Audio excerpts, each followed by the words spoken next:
This is episode 638 of the Rio Grande Foundation's Tipping Point, New Mexico. I'm Paul Gessing. And I'm Wally Drangmeister. I'm president of the Rio Grande Foundation, New Mexico's free market think tank. You can find out more about the foundation at riograndefoundation.org. You are not experiencing technical difficulties. We are changing for this week slightly the format of the show. Wally is joining me for the interview component of our program this week because we want to look at more closely the track records of Kamala Harris and President Trump as we head into, we are right at 2 months before the actual election day, let alone early voting in New Mexico, which in-person early voting begins on the 19th of October. So we're realistically about a month and a half out from people in New Mexico in large numbers, taking the opportunity to vote. And nobody that I know represents the Rio Grande Foundation and its views outside of myself better than you, Wally. So I figure who better to go in, and we're going to, we're not taking on all of the issues because Rio Grande Foundation does focus predominantly on economic issues, education policy issues. Of course, we focus on that in New Mexico, but I figured we're not going to go on about foreign policy and issues that we really don't discuss at any significant level here in New Mexico. We're going to focus on the core Rio Grande Foundation issues. We're going to do 10 of them, and you and I will both make our arguments and justifications for rankings or letter grades, essentially, for Donald Trump and Kamala Harris. We'll do this in the traditional fashion, A through F grading, and we'll kind of argue our points. So we're going to start off with COVID policy. You wanted to say something? And I just want to say, in addition to being the guest, I do produce this segment, and while I can turn your mic off if I so choose, I commit to you, Mr. Guessing, that I will not. Well, it's hard to tell who supports what position. I believe Kamala Harris wanted the mics left on, even though the Biden administration made a point in the debate that ultimately saw Joe Biden lose the opportunity to challenge or to be challenged by President Trump in this election.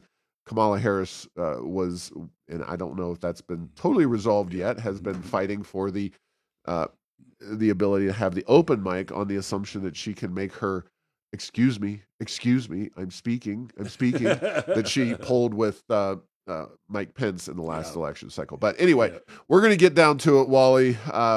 We're going to start off with COVID policy. Now, obviously, Harris is is not really, as president, if she were to be elected, likely to have too much to say. So we're going to use that as Joe Biden. And she never said, I really disagree with this COVID policy, Joe Biden. So we're going to attribute Biden's policy to Kamala Harris's policy. So I'll give you the opening salvo here. Yes, and neither one gets a very good grade, and they don't get a very good grade for the simple reason is they did not have very good advisors that they were following their advice, hook, line, and sinker. And so, it's one of those, if you're a president and you follow the advice of your advisor on the topic, and those advisors are wrong and misleading and all the other things that COVID policy was, you're not going to do well. I give Trump a C. He fell right into line with Fauci and the like, and didn't necessarily ask any of the tough questions that probably needed. And as that moved on to the Biden and Harris administration, they saw more and more, so they get a little lower grade. They get a D instead of a C like Trump did.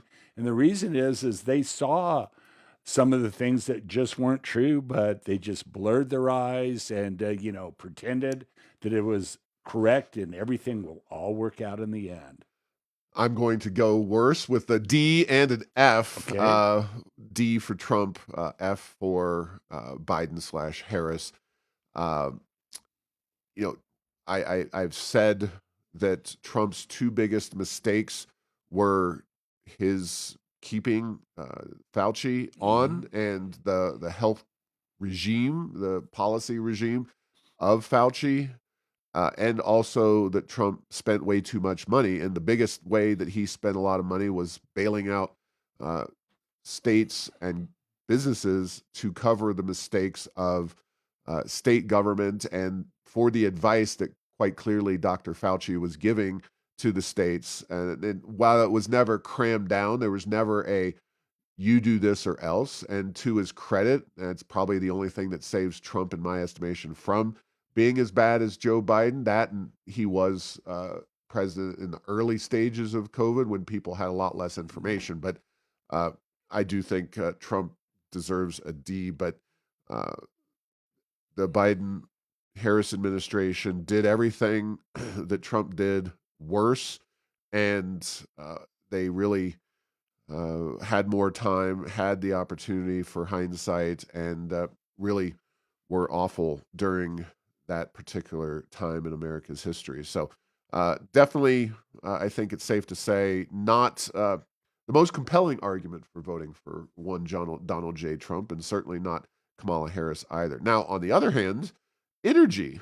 Uh, I'll go first on this one. I would give President Donald J. Trump an A, uh, and I'm going to give Kamala Harris and Joe Biden an F because, well, I'm going to revise that. I'm going to give them a D because rhetorically speaking, they've been worthy of an F, but they haven't actually been able to carry out, especially when it comes to federal lands and New Mexico itself, trying to clamp down on uh, what happened here in terms of leasing on federal lands. They've still slowed that down dramatically. There have been less leases signed on federal lands than I think any president for a very long time. But Trump, one of his best issues is energy. He is the most pro energy president we've seen in a very long time in the United States. This is, I think, one of the starkest areas of contrast between a potential Trump administration and a Harris and Biden administration. Yeah, Paul, I had very similar rating. I had Trump as an A on energy, and I had Biden Harris as a D minus. And as you say, and the reason it's not an F for me is that a lot of the most damning and damaging things that they have tried to do have not been done through a combination of legal challenges, bureaucratic ineptitude, market pushback, whatever. So they haven't, they haven't managed to turn out the lights and make gasoline $10 a gallon across the country and do a lot of other things. But we do have this thing, the Inflation Reduction Act, and in typical, every time I hear the name of it, in typical Washington fashion, all the Inflation Reduction Act has done to this point is raise inflation without really doing very much on the green energy transition or anything else. It's just money that's been spent. So, that's how I fall out on that. And it will be interesting. I made in earlier this week's podcast is that if Harris were to win, will she take an 8-year approach to where some of her policies might come to fruition, within that 8 years? And so a lot of times there's a long game in policy where you do something and the success or damage of it isn't felt until years and years and years later. So that would be very interesting to me in terms of what she says may be important, but what she does. And let's look at Biden administration. They released the strategic oil reserve when gasoline prices were getting a little high during the midterms. So it's like there's a lot of mixed signals out of that side of the house, but there's a lot of rhetoric towards things that aren't necessarily well thought out plans that are going to come together.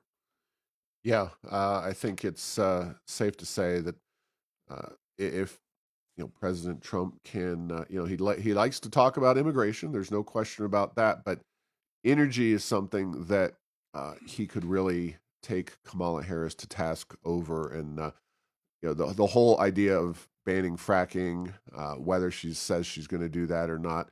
Uh, my view on a lot of these issues, and this is one of the critical ones, along with the statement that she's not going to impose EV mandates, is why haven't you when politicians change positions so dramatically 180 degrees during an election campaign? I think the standard should be you say it publicly and explain why you share that position or have that new Yeah. position, why you changed it. So far, Harris and her campaign have been very cagey. They've used proxies to make these statements. I just don't think it's enough for some of these critical policies. To his credit, Biden, when he took office, explained himself why he wanted to crack down on state or federal lands and oil and Mhm. gas drilling policy. I disagree with strongly, but at least he explained it.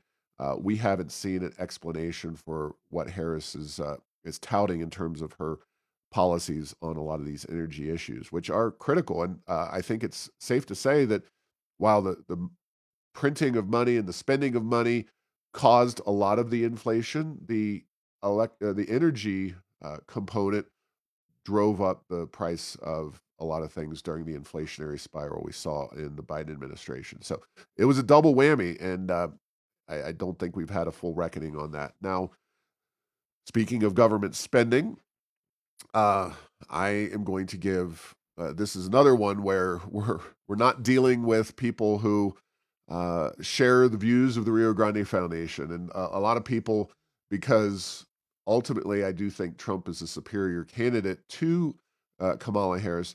A lot of people assume that I just blindly support everything that Donald Trump does. Well, his policy on COVID wasn't great, and his policy on government spending has been downright atrocious. And I already mentioned the huge bailout package that he pushed through Congress during COVID, which ultimately helped a lot of blue states to continue their kind of lockdown policies.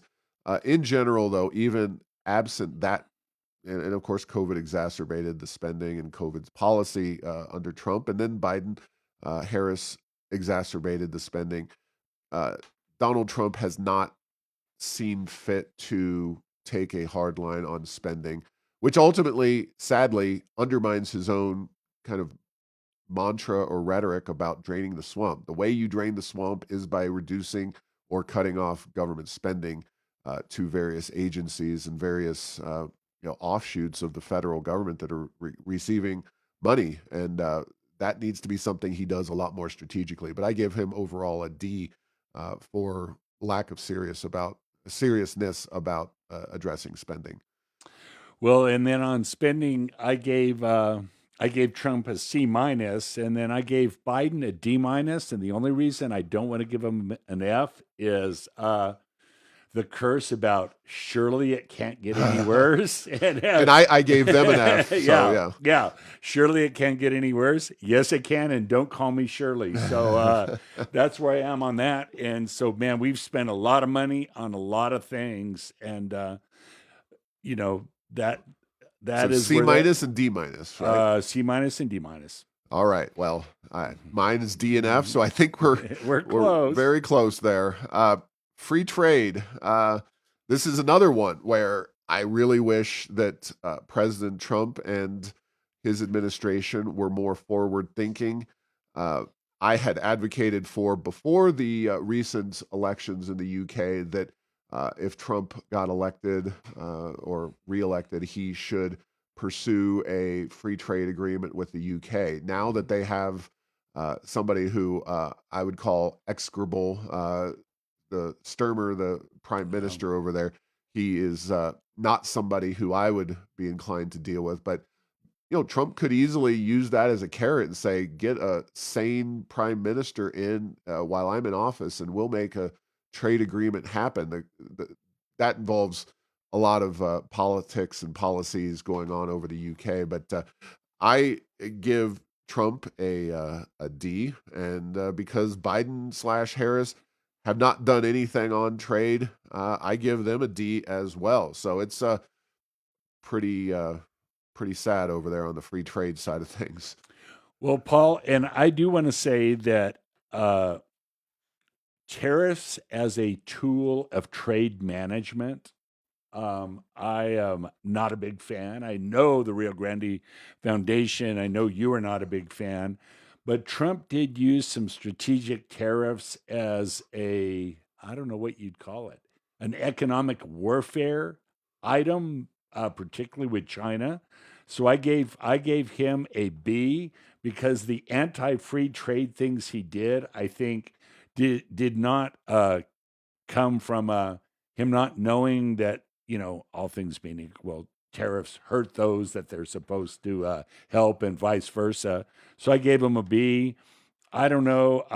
I gave Harris and a C minus. They haven't made anything better, and they certainly haven't done anything worse. And they, as an administration, they seem to be, they're much more of the Monty Hall, let's make a deal, but the deals they make tend to be with some of the more unsavory countries and those that are very pose a great deal of risk. And that's why I do think that they have been a little worse.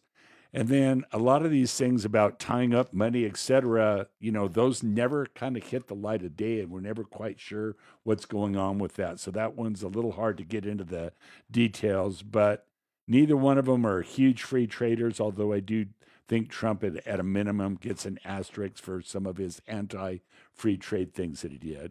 So B for Trump and a C C minus. minus. All Yep. right. Yeah, I do think that China should be treated a little bit differently, and trade with China should be treated a little differently from just kind of opening U.S. markets to other nations, such as the UK. And I do have very serious concerns about the UK and their approach under this current regime to free speech and the enforcement of laws.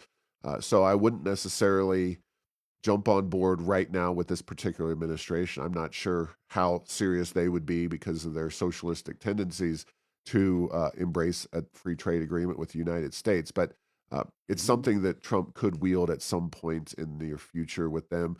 Obviously, there's a lot of other nations out there when it comes to free trade that I would like to see either administration engage with. But I just have a sneaking suspicion that the Biden Harris administration or the Harris administration moving forward will pile up, if they were to pursue trade agreements, that they will pile them up with all kinds of labor agreements and other kind of extraneous information that will wind up making them very ineffective. And we'll move forward off of that. But next up is regulation. Government regulation drives up the cost of all manner of items. The Biden administration has been one of the single most, if not the most, regulatory, and they can do this a lot of times by circumventing the Congress and just implementing regulations, including COVID-19 vaccine mandates. And that falls under both COVID policy and regulatory policy. But this is one of those stark differences from the two. I give Trump an A and give Biden Harris an F. We have not seen any deregulatory impulse from Harris or Biden. We have seen tremendous deregulation. Certainly, and I've said this before, this is one that you don't see in the public commentariat because it juxtaposes Trump in such a way as to be the best deregulation president we've seen since Jimmy Carter. So, A and an F. All right, so I'm pretty close. I gave Trump a B plus. I was all things being equal, I think he did a fantastic job. And a lot of times, let me just say, no one says there needs to be no regulation.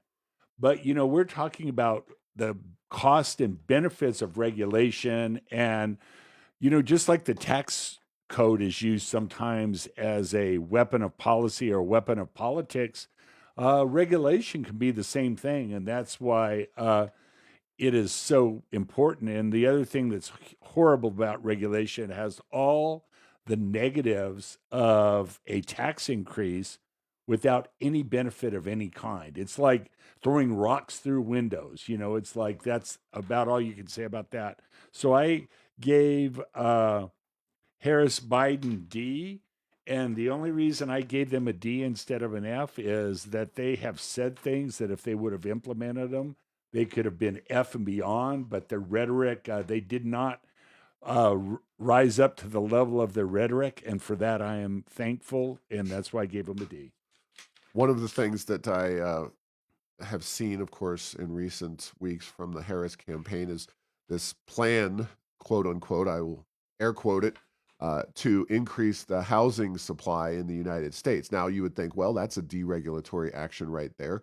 But of course, she is approaching that from the federal government's perspective, which thankfully, the federal government really doesn't have much to say about housing policy, zoning policy, the encouragement of housing. Obviously, Fannie Mae and Freddie Mac, two federally chartered entities that spur on the housing market and have been abused, and they're of questionable, kind of impact on the overall housing market. They certainly had a role in 2008's crisis.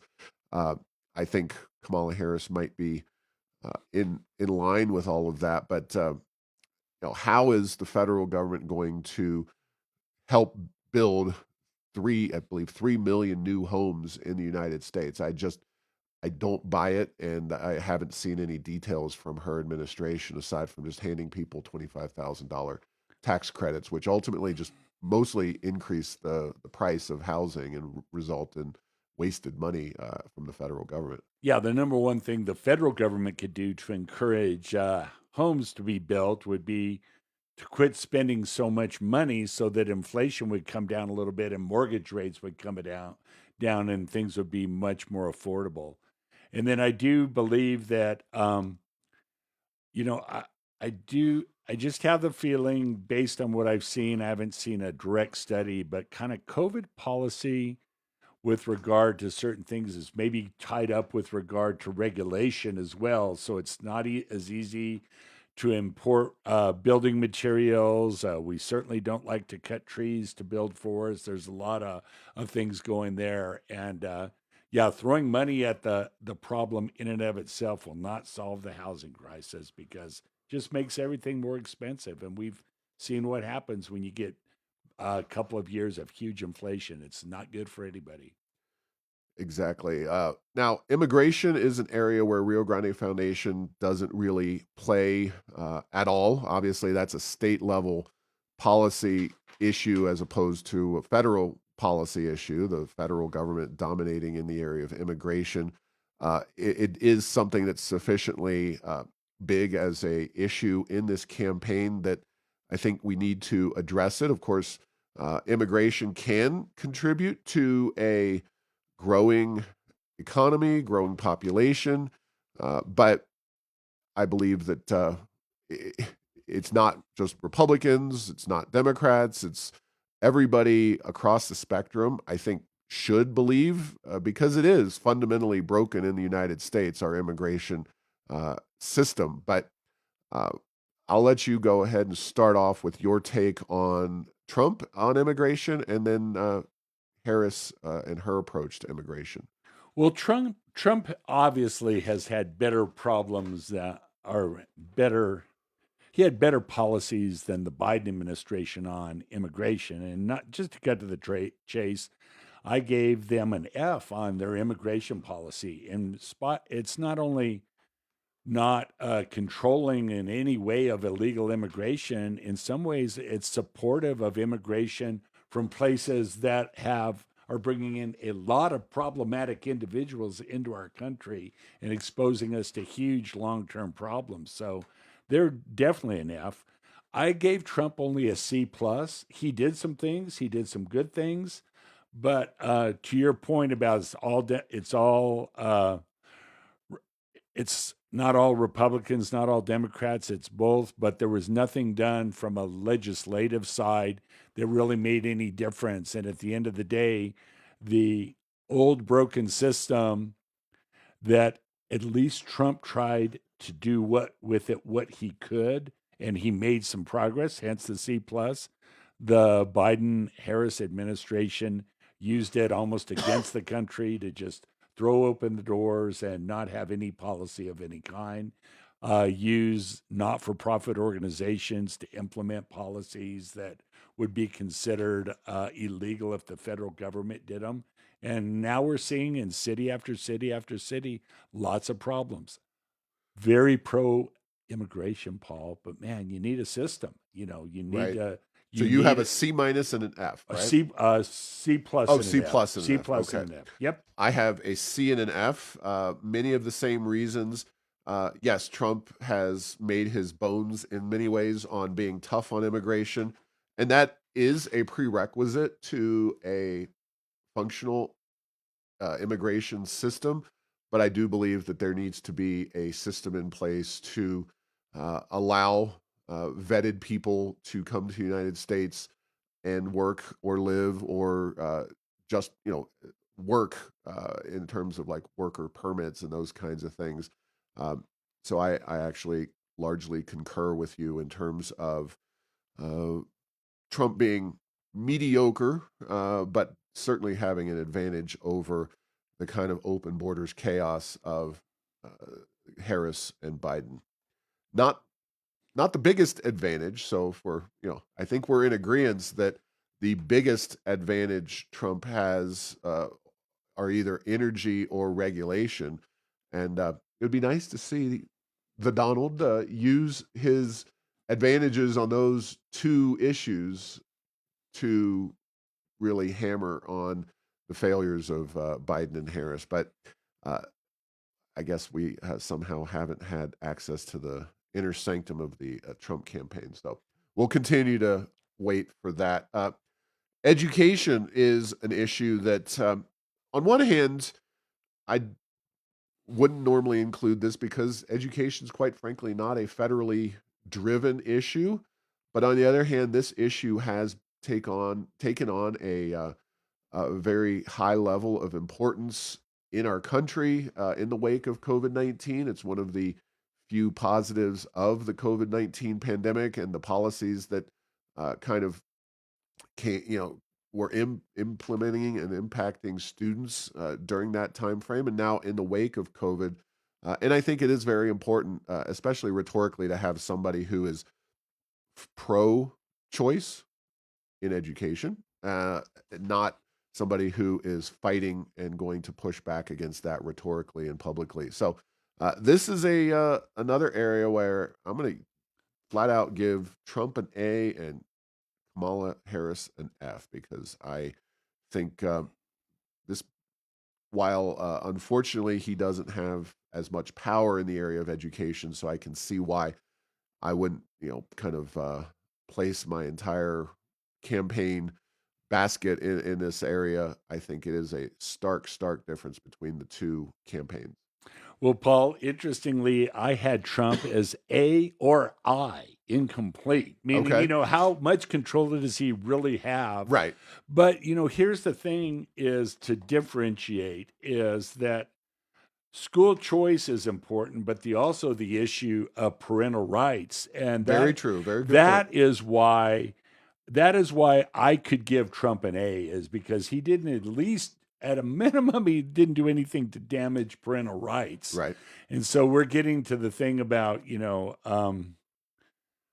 it it's gone from it takes a village to those aren't your children, where the government will decide what's best for them. And I certainly disagree with that. And we've seen a lot of very strange policies, Title 10 promulgations come out of the Biden administration that I personally disagree with. I think are very harmful to education. So Yeah, that's an excellent point there, Wally. And that is one area where there is much more, kind of power.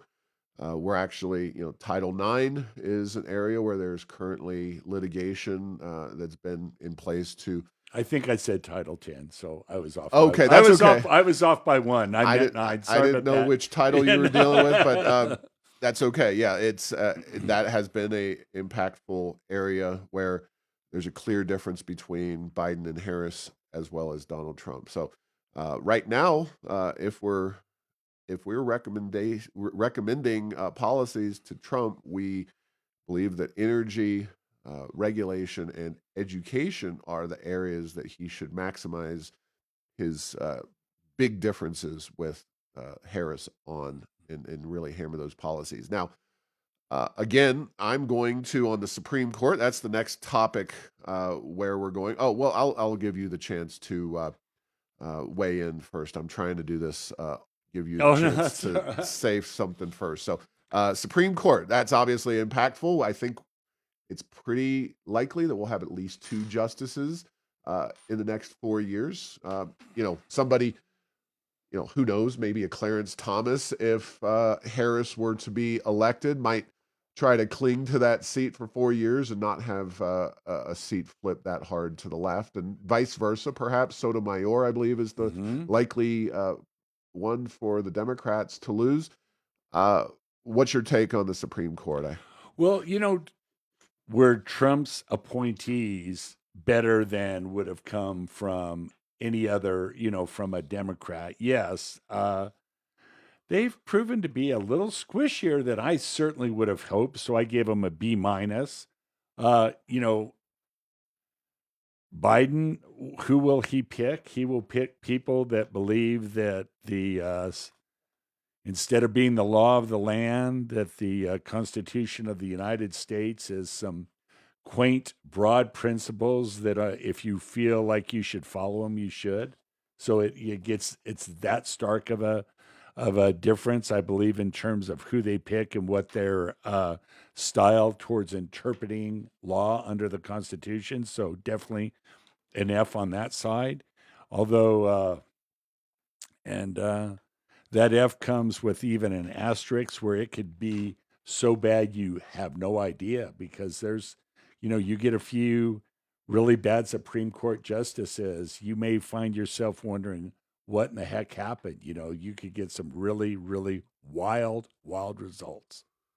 So that repeat if you would. Yeah, B minus and F. Okay. Yep.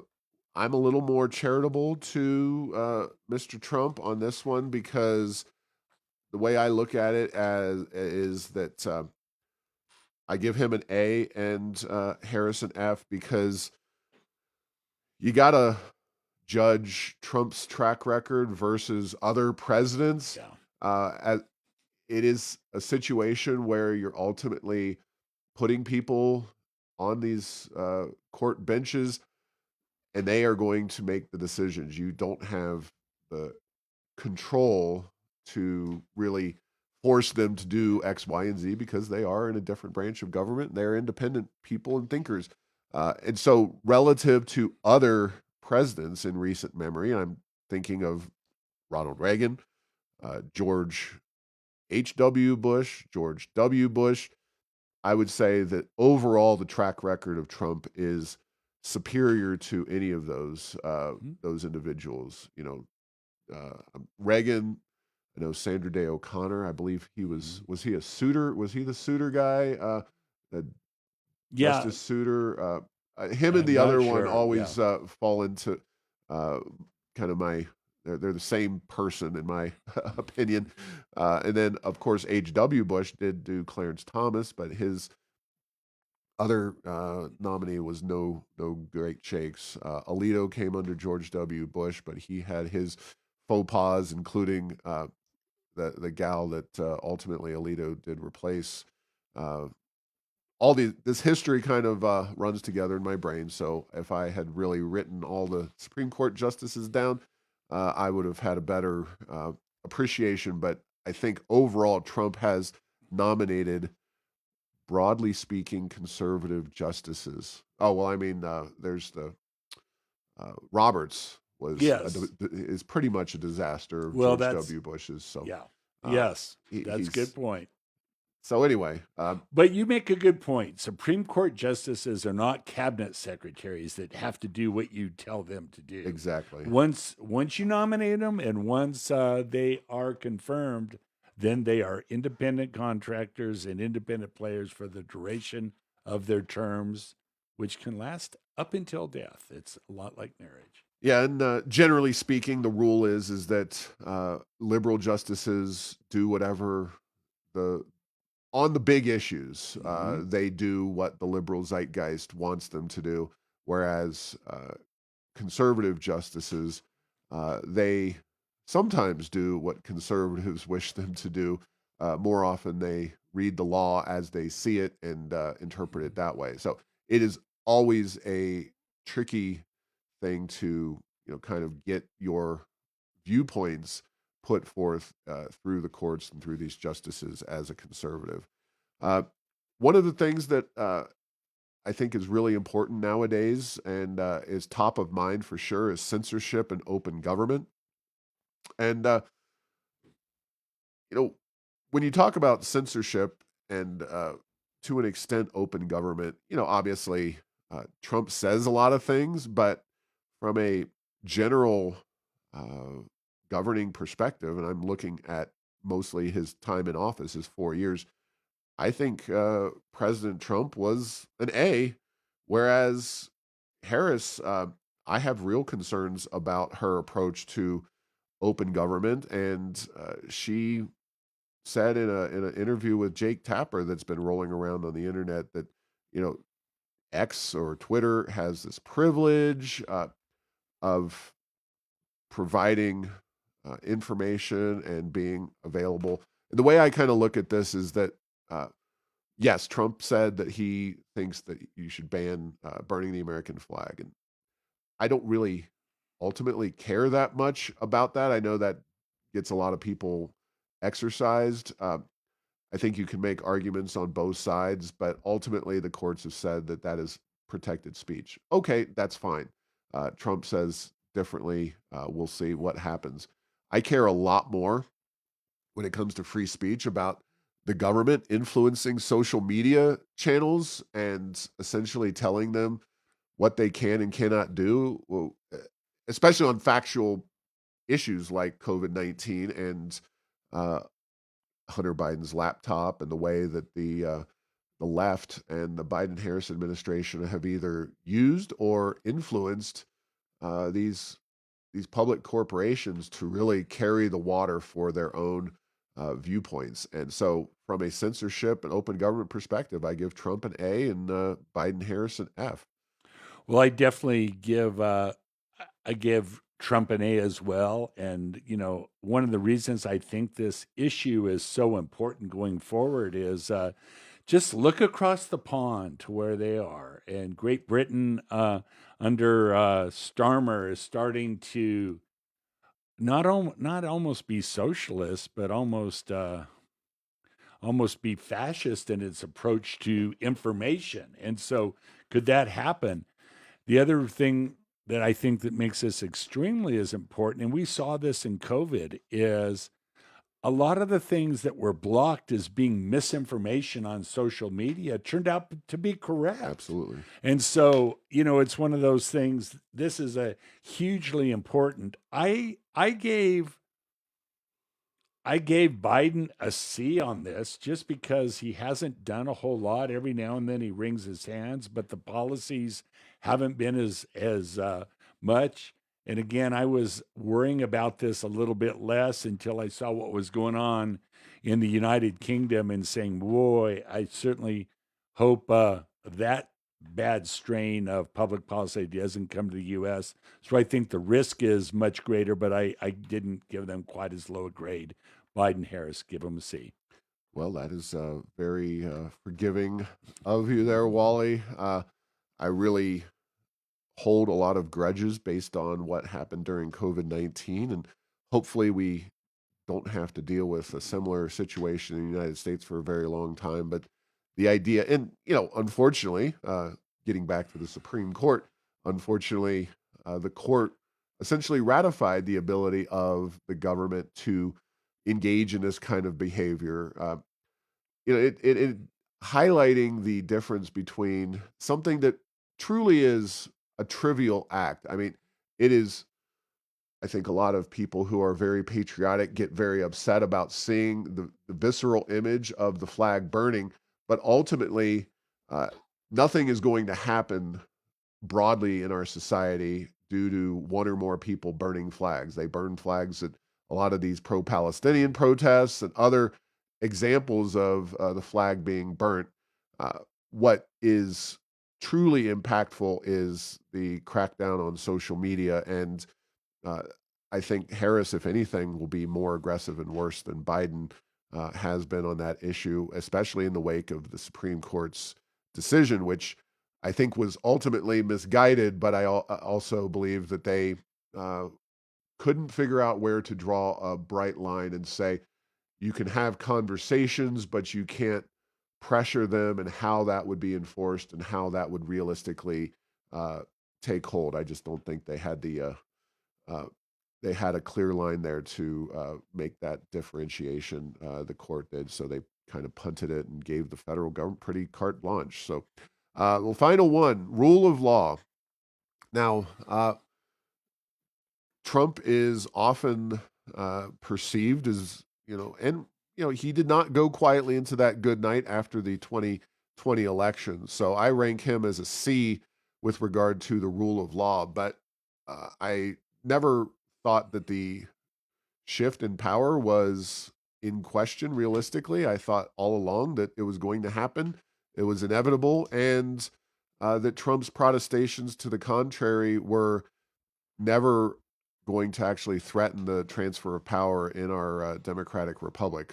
On the other hand, when you have a White House that is imposing COVID vaccines with the wave of a hand and has repeatedly been told no by the U.S. Supreme Court on student loan forgiveness, and they continue to press forward with these policies, even though they've been directly told no by the courts. I think that is, at least on the student loan forgiveness, that rule of law aspect is really problematic. And again, it gets back to the censorship and open government. Ultimately, we do have a First Amendment in this country, but the Supreme Court opened the window to that kind of censorship through the social media uh, companies carrying out the bidding of the federal government. I think that is a huge problem, and unfortunately, also uh, could run up against the rule of law. So, what's your take? I give Trump a C and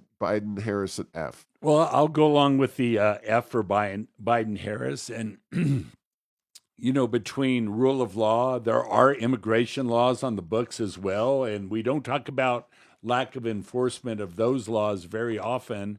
The student loan is a very good example of, I remember when Obama said that, all he needed was a stroke of a pen to do things. It's, that's that's monarch talk at best, and dictator talk at worst. And in a Republican style of government, a democratic republic like we have, that I don't think there's a place for that. I gave This is one of those. I gave Trump an A on the rule of law. Oh, I don't. It's one of those. Did he challenge the election? Yeah, not a whole lot differently than Hillary Clinton and Gore challenged it. And, it was one of those. I think his action, did he leave peacefully? I don't see any way, shape, or form you could say that he did not transfer power peacefully to the next administration. Did he ask some questions, file some lawsuits, and ask for some recounts? Absolutely. But his action, and I think it was largely a media failure as opposed to a failure of the rule of law.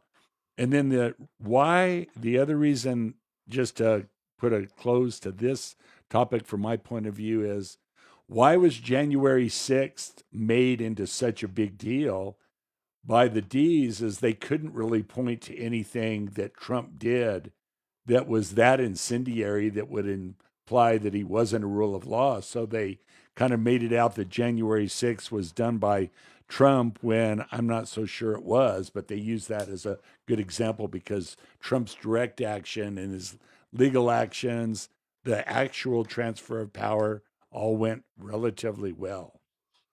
All right. Well, maybe the most significant disagreement we have here, but overall, I think it's safe to say that we agree largely on these issues. So, rule of law, you give Trump an A and Harris Biden a F. Yep. All right. Well, we will include this information and these grades in the show notes at YouTube and on the website as well, so you can go back and see where Wally and I stack up. But And yeah, and leave your comments if you think we're dead wrong on things, and I'm sure some of you do. Uh, and please tell us why. yeah, What's your exactly. thinking? If So, you have strong opinions that we're wrong about something, please, we'd love to hear or at least see what you are saying about that. Make your argument. All right. Thanks for listening to this week's episode. Find all episodes at tippingpointsnm.com or at the Rio Grande Foundation's YouTube channel. Subscribe to the show at Apple, Stitcher, or tell Google Home to play Tipping Point New Mexico. Thanks to Path 3 Marketing for producing this show.